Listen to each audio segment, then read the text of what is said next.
Who's afraid of setting boundaries? Who's afraid of saying no? Who thinks that no is a dirty word?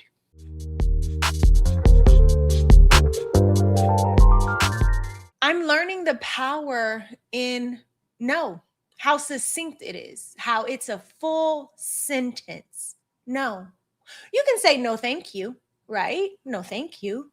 But the gist is still no. So let's unpack the fear of saying no, because I think we've all been there. Disappointing people. You don't want to let people down. That's one of the reasons we are afraid to say no. I like to think of it as, if I were never born, who would they ask? To take the weight and pressure off of me, as if I am the only person in the world that can, I'll say, answer prayers or support with asks. Who would they ask or lean on if I never existed? They figure it out, wouldn't they? So this whole fear of disappointing people, you're not the end all be all. If you never existed, they would find a way. Let's say there is no support within the family, right? There's a profession for everything. Someone has a job for just about everything in the world that you can imagine. There are resources available. If you keep putting yourself in the position to be super save them, then guess what? Dun, dun, dun, dun. You have to always put on that cape, and no one will support you in that. You will carry the weight of that alone, because every time they ask, you run. Your answer is always yes. You spread yourself too thin. This is a bit rough, girl. Sheesh. I think we have to remember, though, why we're here on this channel, right? This is where we put ourselves first. And when you've gone so long putting other people before yourself, it is a tough pill to swallow, to imagine that you would actually back burner someone else for the benefit and sake and safety of you. So it takes some adjusting. I'll give you some wiggle room, some room to move around in, to acclimate yourself to this environment. But that's what we do here. If you want to continue people pleasing and saying yes to everything and everyone, there are channels for that. This isn't it. We say no here. If it does not benefit or serve us, we say no. We believe in balance. We don't believe in being zapped of everything in us, all to say we help them. They needed us. Yeah, you need you too. You need you too. Love your neighbor as you love yourself. It's okay to love yourself. It's okay to put yourself first. I had to repeat that to myself so many times, like over the past few years, as I was coming out of being so selfless. I wasn't selfish at all. Oh, I didn't have to worry about that. But I was way too selfless, where everyone came before me. I'm not doing that anymore. I like to say no, or point it back to them. What are you going to do about it? Asking them that. What are you going to do about it? I mean, it's a serious question. Like, you're voicing your issues, your problems, your concerns. What are you going to do about it? That sounds terrible. What are you going to do? See how that gets the weight off of you? Doesn't it feel good? Like, role play that with yourself in the mirror. I do a lot of mirror work as though I'm talking to these people. It's good practice. Do you ever find yourself apologizing when you say no? Like, you don't allow no to be a full sentence. You're like, no, because, and if only I do have this other engagement, so I won't be able to, because you talk yourself into a circle and a tizzy. And then before you know it, you're talking yourself into it, because then you give them room to solve for those problems you have. Well, I can't do it because, I have rehearsal on this day at this time. And they'll say, well, it'll only take 30 minutes. It's at 5 and it's right across the street from your school. See what you do to yourself? And I know a lot of y'all are listening like, oh my gosh, I just did that. Exactly. Stop. If you would have just said no, they would have had no way to weasel themselves into your plans to turn your no into a yes. And your no was a ... the whole time. No, period. 1, not 3, 1 dot. N-O dot. That's it. That's all you got. You also want to be liked, don't you? You want to be liked by everyone. When you say no, you get people who don't like you. That's not what's happening. They already did not like you. They're just showing their fangs and their claws now that you had the nerve to tell them no. They felt that way about you for a long time. Yeah. And your no is just very revealing. That's why you should use it sooner. Okay. It uncovers things. You don't want to surround yourself with people that the only reason they're around you is because every time they ask for something, you say yes. Those sound like users. Those don't sound like friends or family. They sound like users because the minute you say no, they change. People who are really for you understand balance. Sometimes you can, sometimes you can't. And that's okay. They understand your humanity. They understand your limitations. They empathize with them. They have them themselves. They're also not just leaning on you. In some cases, you have people to where you're the only person they call. You always say yes because you know you are the only person that they call. That's unfair. That is putting way too much pressure on one person. They need to spread the wealth. They need to spread it around. And I thought you were letting go of people pleasing. What happened to that? I thought you weren't a people pleaser anymore. Huh? People pleasers always say yes. You don't even have to ask. Yes. I just want to please you. Oh my gosh. I can't believe that was me. I'm telling you just the stark difference. And it jolts them. Because the people you used to always say yes to, and now you don't say yes anymore, they're kind of like, what? Huh? Yeah, I said no. That was a no. I learned a new word, no. And then a belief system you develop when you're always saying yes is your needs are inferior. They come last. They don't matter. Typically, when you say yes to things, you will inevitably have to move things around in your own life to accommodate them and solve for that yes. I thought we were putting ourselves first here, not last. You got to fix that. And let's be honest too, you end up resenting those people. You wanted to say no and you didn't. Now you're resentful towards them. Or are you resentful towards yourself that you don't have the backbone to say no? Because every time this happens, you always say yes, even when internally you want to scream no, not again. Why always me? Yes. And you feel the inner cringe, the ick when you do it. Think about how that takes from your life and your day when you're shifting things around to accommodate that yes you didn't even want to give. You have to move things out that you were supposed to do for you, right? And your family, your friends, your loved ones. You have to move those things out, cancel them, rearrange them to accommodate this over here when you could have just said no. You inconvenience yourself repeatedly just so that you don't say no. Really pull this apart and unpack it to see what you're doing to yourself. That's not fair to you. I want this to be a space where we hold ourselves accountable.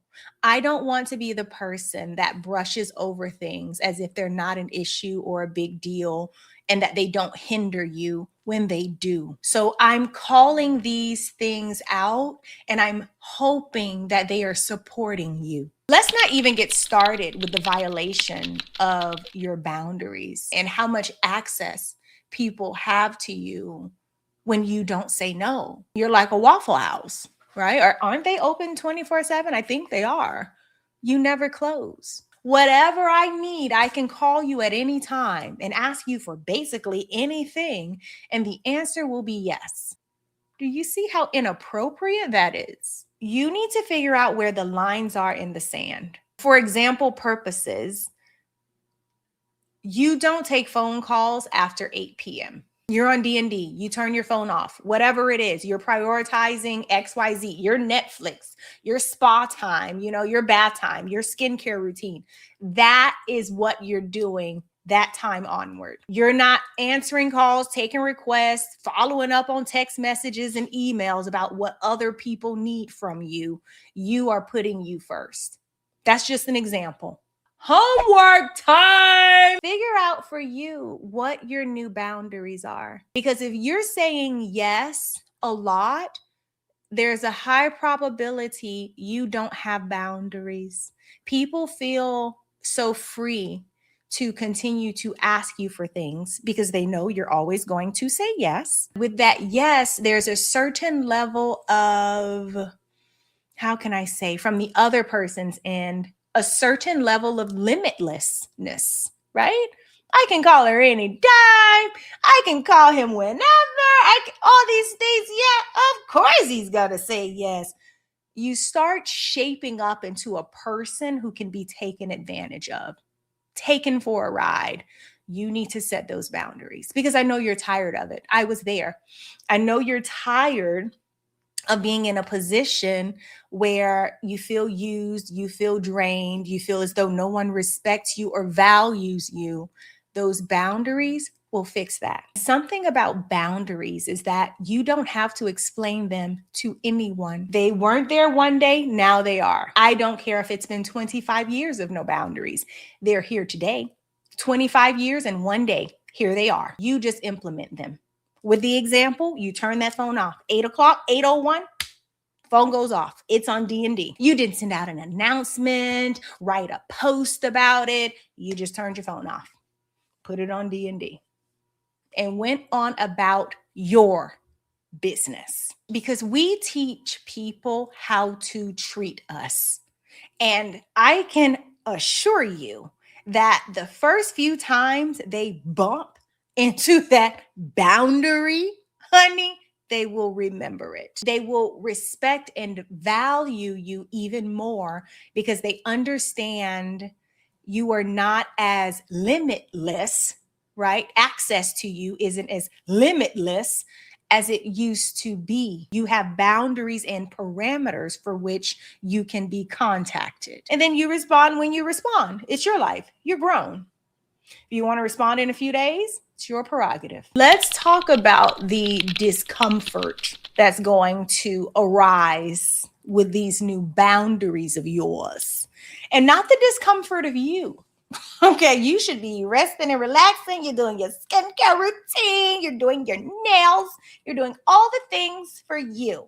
We're talking about the others. You're going to have to navigate that tension, but keep in mind the tension is theirs. It's not yours. So you may feel it. They may express it. It's not for you to sort through. Those are their emotions. That's their experience. It's not yours.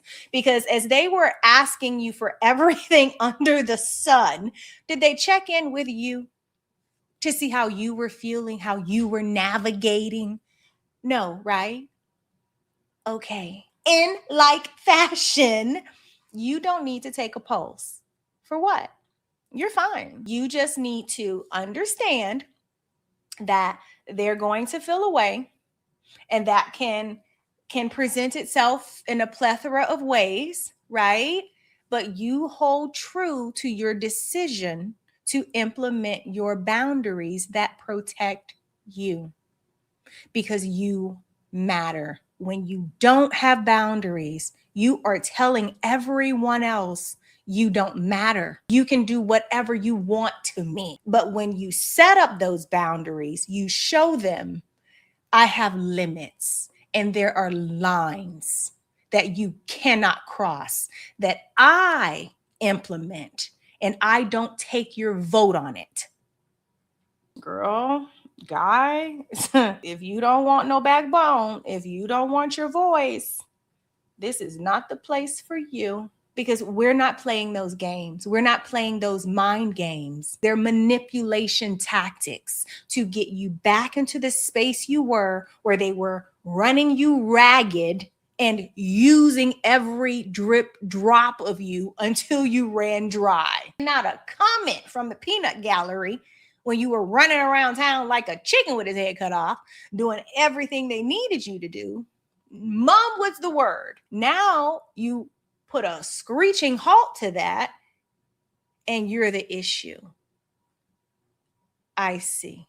Okay, so some of you may not be very comfortable with no period yet, because I'm telling you, no period, that's a hard stop. Hard stop. Okay? I don't care. You may not be there yet.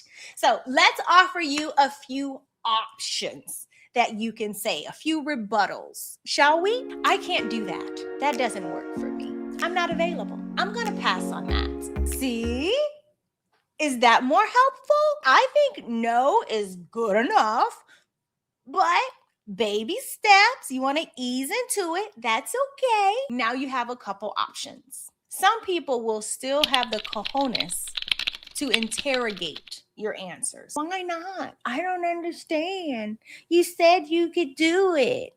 What changed? And that's when you double down on, I've already given my answer. So this is where you get cozy in that awkward space. Awkward, angry, all of those things.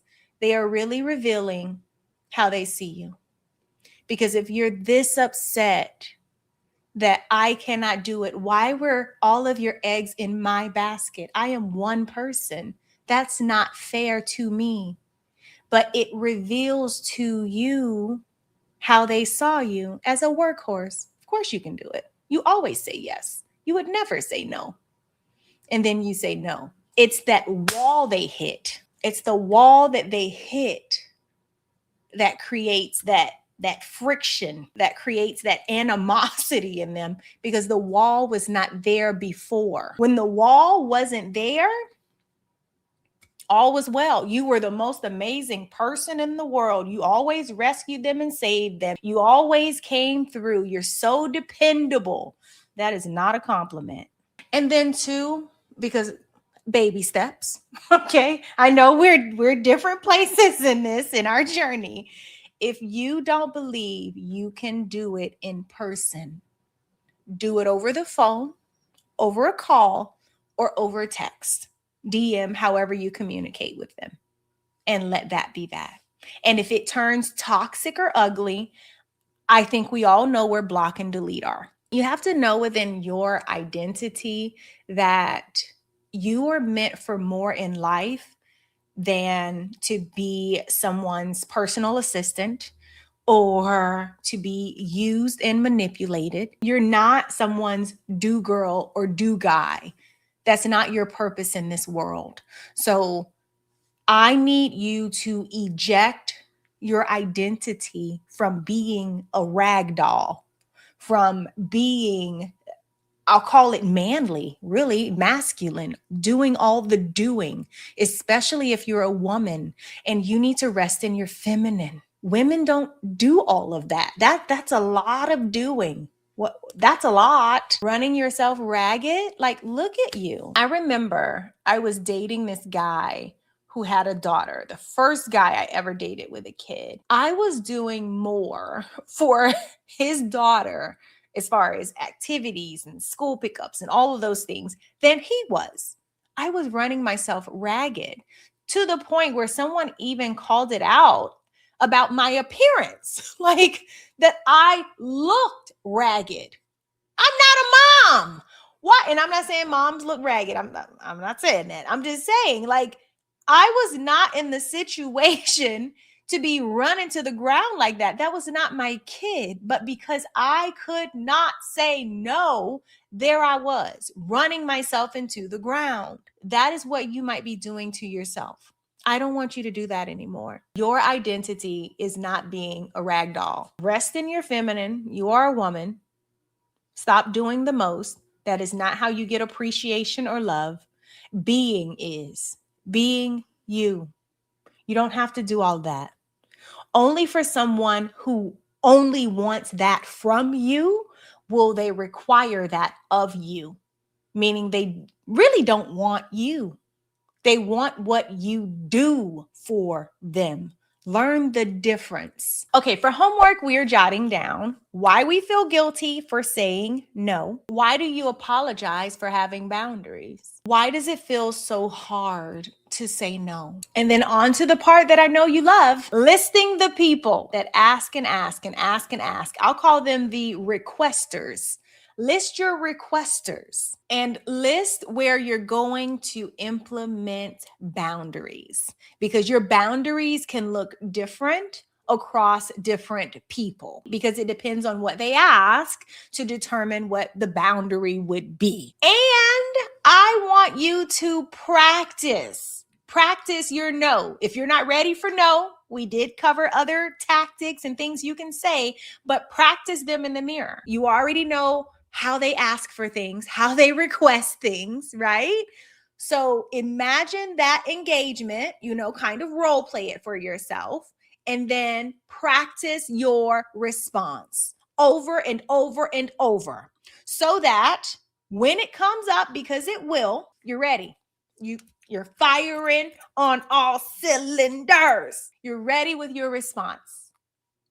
Okay, so that's what we have for today's video. Thank you so much for watching. And until I see you on the next one, take care of yourself. Bye.